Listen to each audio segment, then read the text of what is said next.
We filed the lawsuit this morning in federal court alleging wrongful death of Herman Whitfield III. Mr. Whitfield was 39 years old, an accomplished concert pianist, didn't have a criminal record, he lived at home with his parents, and he was undergoing a mental health crisis. His parents called and asked for help, and the police came instead of the ambulance.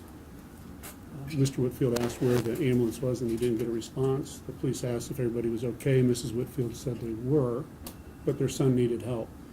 The police came, and initially it was 10 minutes or so of talking to Herman, and he was not cogent. He wasn't actually following their questions, or really didn't appear that he understood what was going on.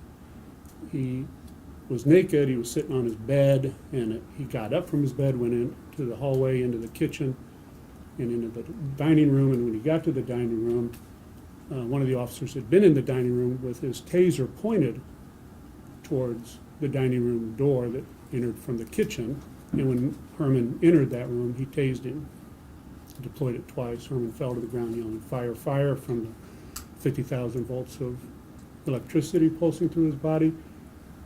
Went down on the ground. The officers got on top of him, cuffed him up. That didn't take too long. Herman was unarmed. He hadn't threatened any of the officers. He didn't attempt to hit them. He didn't attempt to kick them. He didn't try to bite them or spit at them. Never threatened them at all, either before the taser or during the handcuffing. When he was on the ground, Herman was a big guy. They got on top of him, handcuffing him behind his back. He was saying, "I can't breathe, I can't breathe, I can't breathe." He said it 3 times. And then he went limp, and then he stopped moving. And the officers already had him handcuffed and kept weight on top of him. Didn't get him up off the ground right away into a position where he could breathe. And all of this is confirmed by body cam video the officers wore, which the police department has. But they haven't released it to the public yet, but they have allowed us as a family and the representatives to view it. We brought the lawsuit because what happened was wrong. Herman needed help. He didn't need the use of force, excessive force, deadly force.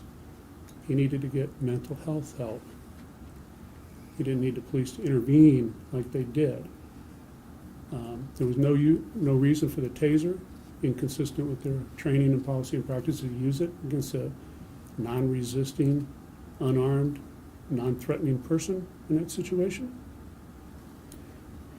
They didn't need to cuff him up, and they certainly didn't need to leave him on the ground after he was gasping for breath, crying that he couldn't breathe. The police community has known for at least 25 years of the risk of positional asphyxiation, that is suffocation that happens when somebody is in that situation and they can't breathe. And just because they say they can't breathe doesn't mean they are breathing or getting enough air in their lungs in order to maintain body functions. Officers are trained, or supposed to be trained, and mostly around the country they are, that if somebody is in that prone position, face down, cuffed behind the back, to get them up right away to facilitate breathing.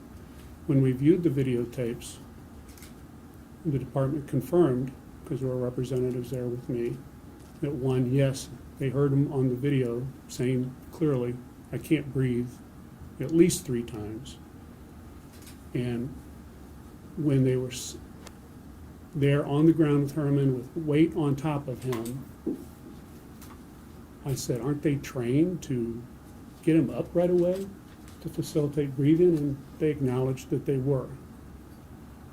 Should have been trained to do that, and that it didn't happen.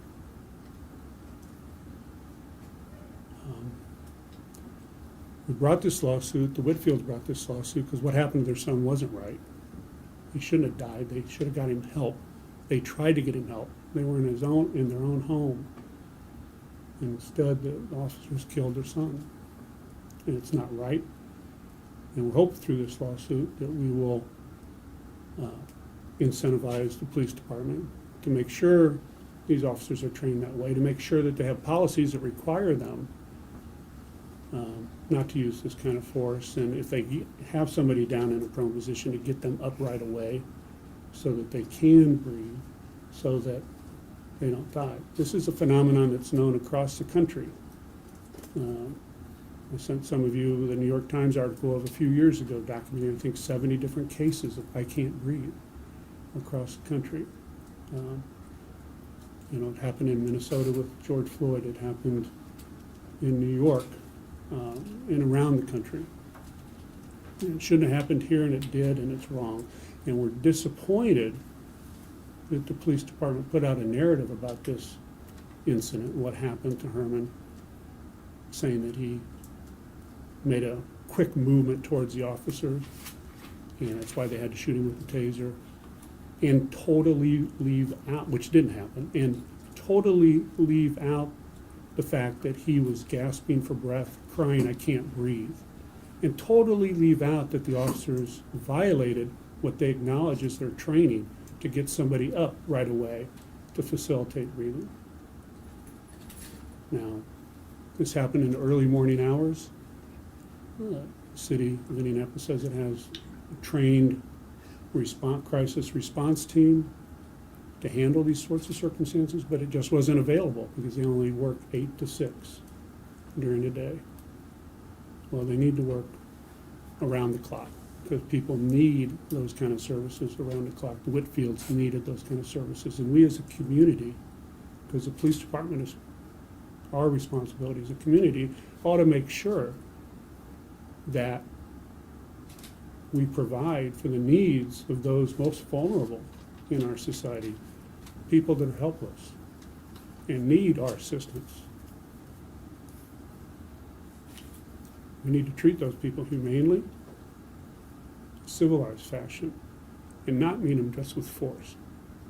Not wait 10 minutes and then, we're deciding we're going to get them out of here and take them away, and do it in an aggressive, physical manner that isn't called for, inconsistent with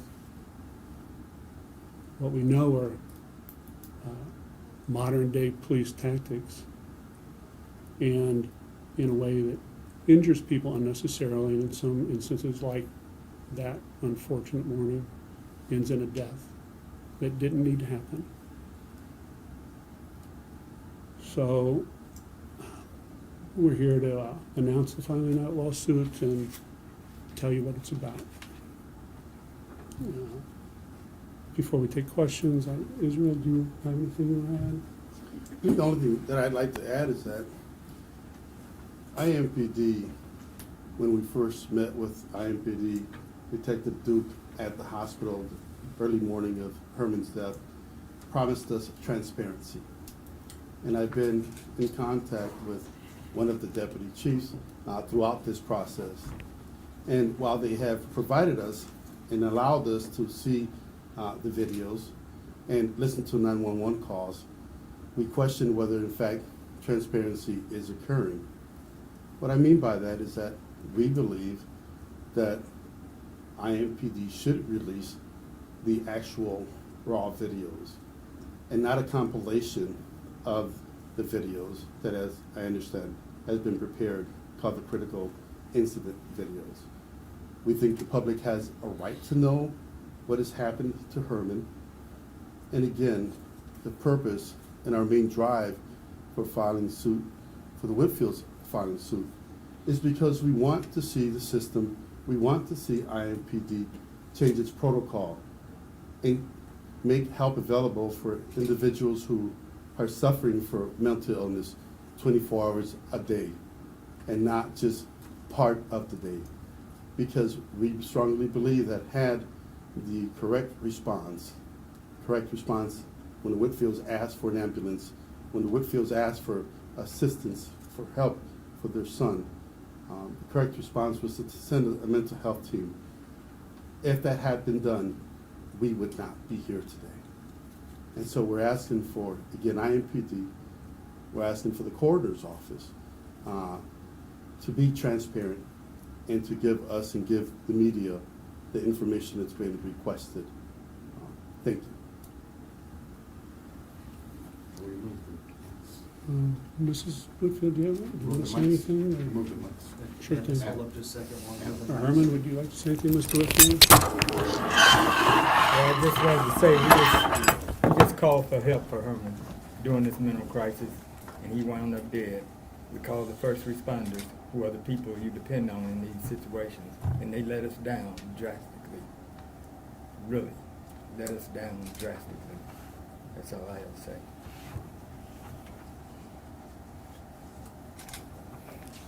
I don't have anything to say. No, I okay. just echo what my husband said. And we have been very supportive as Herman's parents. I don't know if you've read about his accomplishments. And he even talked about how supportive we were. And so we were just continuing what we've been doing for 39 years of supporting him. And Herman went to Buff High School, I he went to understood. above. Was he vice president of his He was vice senior president class? of the senior class. He's accomplished concert pianist. Yes, he started writing music when he was like 7 or 8. He asked for a computer, and so we got it. And that was in the 80s. I didn't even know. We didn't have a personal computer, but he asked for it. So we've always tried to do, to encourage him. And my family has been in Marion County since at least the 40s, and paying taxes and supporting the community and working, and we thought we were availing ourselves of services that they provide, and then they killed our son. So I'm just very disappointed and sad about what happened. I couldn't be more sad. That's all I have to say.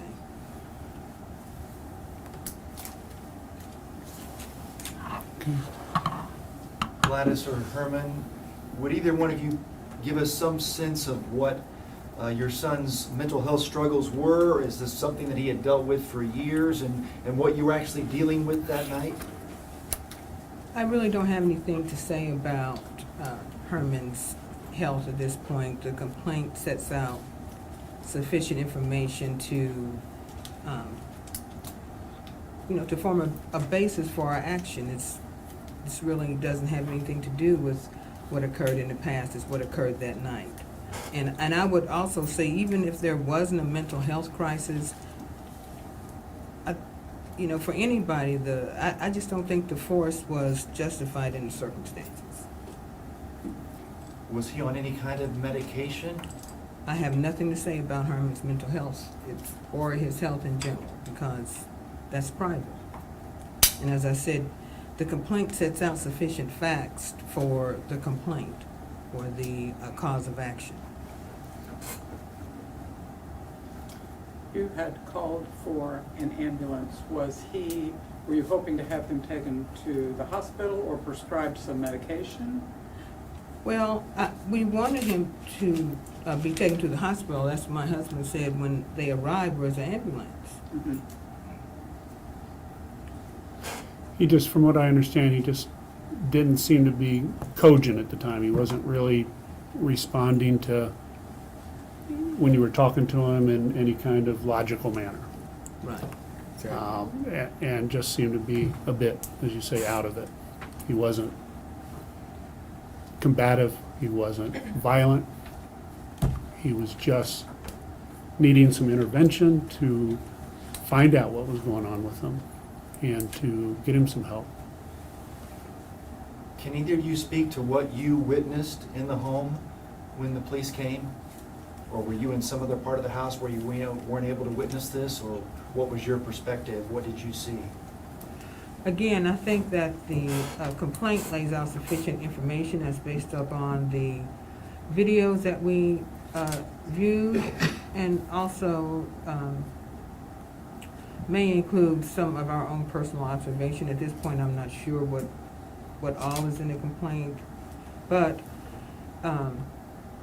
I don't have anything else to add about what occurred that night, other than in the complaint. Other information may be forthcoming in, in the future as the action progresses. Mr. and Mrs. Whitfield, I'm so terribly sorry. And by now, those of us in media have seen your son in his YouTube videos. We've heard his music, and man, his loss is a blow to our community. And I say that to you. And I wonder if there's anything you could tell us about Herman the artist, about what he meant, his music and his art and what that all means. What's your name, please? Vic Reichert, I'm Oh, with okay. WRTV. I'm sorry, yeah, I'm so sorry. Oh, thank you. Well, he composed his first symphony, I think, at about 8 or 9. Entered it into a contest with the Detroit Symphony, and the people he was competing against was college students and professors, and he won. So it was an amazing piece. It was called Scherzo for Orchestra, and I think it was in E minor or something like that. He was a genius. Yeah. And Well, he was also compassionate. He was a compassionate person. He was Yeah. a loving son, and he was very intelligent, more than just musically. And I don't know if that's lost sometimes on people, but we've gotten so many cards and letters, and people telling us how smart he was, and they could get in a conversation with him and it'd go to a whole nother level. And he would talk to us about all sorts of things.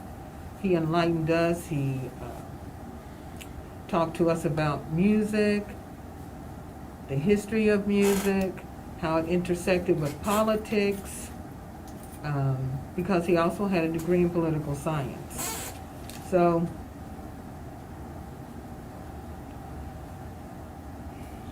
and people would often say to us, they would say that he was a gift to the world. And, I'm not making that up, that's what they would tell us. So, and they just have expressed to us it's such a loss to them as well. If I heard Mr. Israel correctly, he was there the night that Herman was killed. So you folks knew from the beginning that something had gone wrong here, that the police had mistreated your son from the very beginning? Well, when he ended up dead, that wasn't supposed to happen. He was alive. How can one think that something didn't go terribly awry when one calls for mental health concerns and then he's dead? I just want to make a correction. So I'm also a friend of the Whitfields, and I arrived at the hospital with the Whitfields that early morning because law enforcement would not allow the Whitfields to leave the home as this was occurring, as they were investigating. The ambulance took away Herman, and law enforcement would not allow them to leave to follow the ambulance or to go to the hospital. That's when I received the call from the Whitfields and assisted them in leaving the scene and then making their way to the hospital. So that's when I joined them at the hospital. I was not there prior to that. What do both of you hope that bringing this lawsuit can shed some light on, or change, or bring some kind of peace or justice? What are you folks hoping for with this lawsuit? Well, hoping that the city can develop some kind of special unit for people going through things like this, and hopefully it wouldn't happen again. And just have the people available 24/7 to assist in these kind of matters when people are having a mental health crisis, because it doesn't make sense. People don't need to wound up dead just because they're in a mental health crisis. They need help. You just need to get the right personnel in to understand what's going on with the person and just give them the help that they need. It doesn't need to happen again.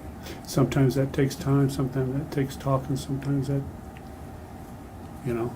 it takes reaching out and being compassionate. And a lot of officers are trained to This is a run. Got to get this run done and get to the next run. I didn't give it much time. Trained professionals wouldn't do that, that would have understood what was going on, would have taken the time, would have been more compassionate, would have figured out ways to get Herman dressed and out of the house so he could get some help. And that takes time. And they give him about 10 minutes. It's just sad. It's just sad and it's wrong. I have another question that's hard, and I'm sorry I have to ask this, but you know, there are things that police say and do that they're not going to say out loud, right? But they hint at it. And in this case, the hints are pointing to the toxicology and things like that. So the question is there any reason to think Herman was on something that night? And again, I'm sorry. And if you want Rich or Israel to answer that, that's okay. Yeah, I don't think the parents were aware of any such thing. And if he was or not, we don't know. But the toxicology reports will show whatever they show. Could have been contributing factors, but we're not aware of those. But the video clearly shows that he's up and breathing, and you know, he's not right mentally at the time, but physically he's okay until he's tased and then climbed on top of by 4 or 5 guys and then left in a prone position face down where he says he can't breathe. The video kind of tells you all you need to know about what happened and why it was wrong. I appreciate your call for transparency, because everybody here has asked for that video. And we are as frustrated, well, we're more frustrated, because at least you've gotten to see it. No one's seen it besides you and the police department, and that is clearly wrong. I mean, if they want to be open and honest about what happened, they need to release everything. So you've got a whole bunch of supporters on that. Well, I lost my train of thought, so keep going. It's okay. We can come back to it, although Yeah. we're going to wrap this up, I think. Yeah. If anybody has, Have take you a few more received- questions and then roll on. Marilyn? Can Israel and Rich, you talk about the 6 officers, why you named them individually, and do you know anything about them? Are they still employed by IMPD? And how successful do you think your pursuit of damages from them will be? Well, we did name the 6 officers who were there at the time. They are all still employed by IMPD. They are on administrative leave in the sense of they are not on the streets right now. We understand they're in administrative positions, though, working at some administrative jobs. We don't know what those are. We named them individually because under the law, I mean, the Constitution, the Fourth Amendment, limits their use of force and makes officers individually liable. Now, in the real world, officers don't pay compensatory damages that are awarded against them when the harm that has occurred was in the scope of their employment, which it was clearly here. So the city of Indianapolis is ultimately going to be on the hook for any damages. But it's important to name the individual officers because they were the ones that did what they did. If there's one thing that you could say to Herman, what would it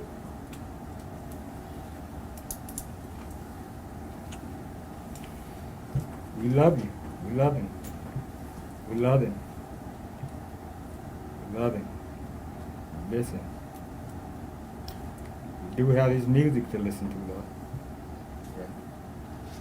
How often do you listen to that music? Every other day. But it kind of brings me to tears to hear it right now. So What were the last words you said? it just brings me to tears to hear his music, to listen to it. That night, what were the last words you said? The last words.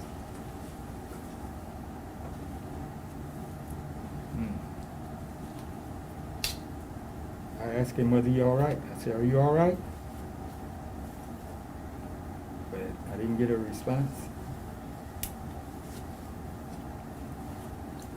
Mr. Whitfield, when we talked about the toxicology and whether or not that'll show anything, does it matter if a subject is high or on drugs or having a mental state to how police respond and how they're supposed to handle these cases?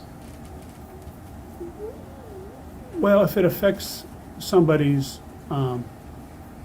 actions and makes them aggressive, certainly officers are trained to respond to that aggression. Not what's inside the body, but what the physical manifestations of any such intoxication could be. That wasn't the case here. I mean, if Herman had ingested anything, it certainly wasn't displayed in any kind of aggressive form of his action. He wasn't physically aggressive with anybody. He wasn't physically aggressive with his parents. He wasn't physically aggressive with any of the officers. So I guess that's the answer to that question. And I think that that's what you will see in the video. You will see that he was not aggressive, that he wasn't acting under the influence of any substance, which is why it's important for IMPD to release the videos.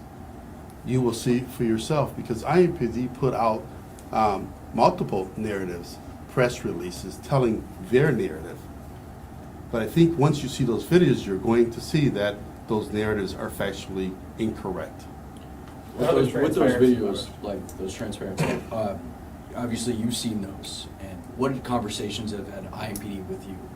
What kind of conversations have you and IMPD had since you've seen those body cam videos? Well, I watched him with the deputy chief and with several other IMPD officers, and they acknowledged when we were watching him the salient facts of what Herman said and why and that they didn't get him up right away, even though their training was supposed to be. We set forth in the complaint detailed allegations based on that body cam video. Under the federal rules of civil procedure, lawyers are obligated to have a factual foundation for any allegations that they make. And so everything in that complaint is true, and it's based upon those body cam videos. So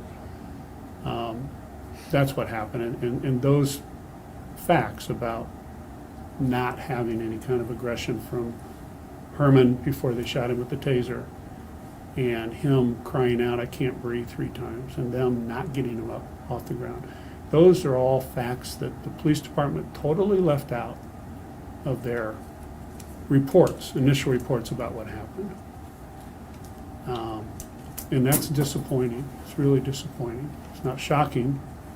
And I understand they're looking after their own interest, but they ought to deal with the truth, even if it hurts. And there are public servants, and we got to expect better of them. And this lawsuit's going to take them to task for those incorrect narratives about what happened. In the narrative, they seem to make it seem like after officers had Herman in handcuffs, that then paramedics were pretty much led right into the room. Is that the case, or how long was it before Herman saw any kind of medical treatment from a trained professional? It was 3 or 4 minutes after he was down and handcuffed and lying prone, and after he had said that he couldn't breathe, before paramedics came in, directed the officers to get him up off the ground and asked Herman to get off the ground, and he was totally non-responsive. Couldn't respond. He was not moving, and he wasn't breathing.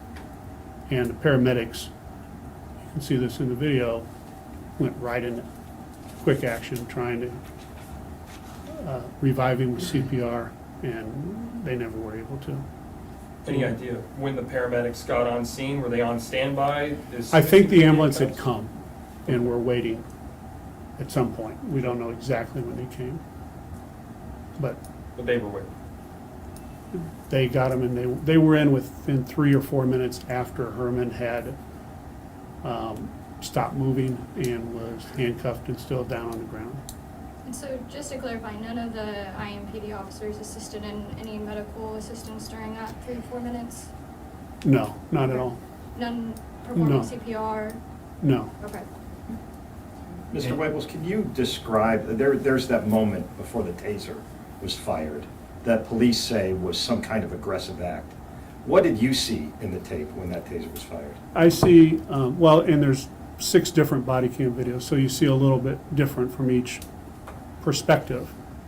But Herman is in the bedroom, and there's an adjoining hallway out the bedroom door. He's sitting on the bed for the most part of the time that they're interacting. Sometimes he's in the hallway, and they're talking to him, and people are coming up to him. His dad's bringing him pants, and they're saying, you need to get dressed. And he goes in the bedroom, and he sits on his bed, and police officers come in, and they try to talk to him, and he's just not responsive. And at one point, and this is towards the end, and it's very short and brief, he gets up and goes out of the hall, out of the bedroom, into the kitchen, out of the kitchen, into the dining room. The body cam of, and I think it's Officer Sanchez, because he's the one that shot him with the taser, he is in the living room, which adjoins the dining room. There's no barrier between the two. He's got his taser out already, sees Herman coming out of the bedroom, going in the kitchen. He comes out and then comes around, and he's in the dining room, pointing the taser at the open dining room door. There's no door there, it's just a doorway, and waits until Herman comes out of that doorway. He takes a few steps, and he shoots him with the taser right away. That's what I saw. And I assume then that you have not received any toxicology report or official cause of death from the coroner? No, we've been in contact with the coroner's office and asked for that, and they say it's not complete. In fact, I just talked to them this morning. They said it's another week or 2. And do any of you, especially Mr. and Mrs. Whitfield, do you feel in any way that this was racially motivated or had a racial component to it in the way that your son was treated? I don't know. I would hope not.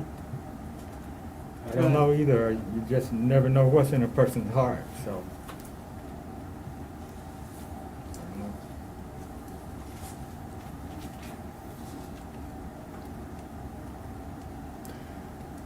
know. Okay. Well, thanks for being here. Really appreciate it. Thank We can wrap it up.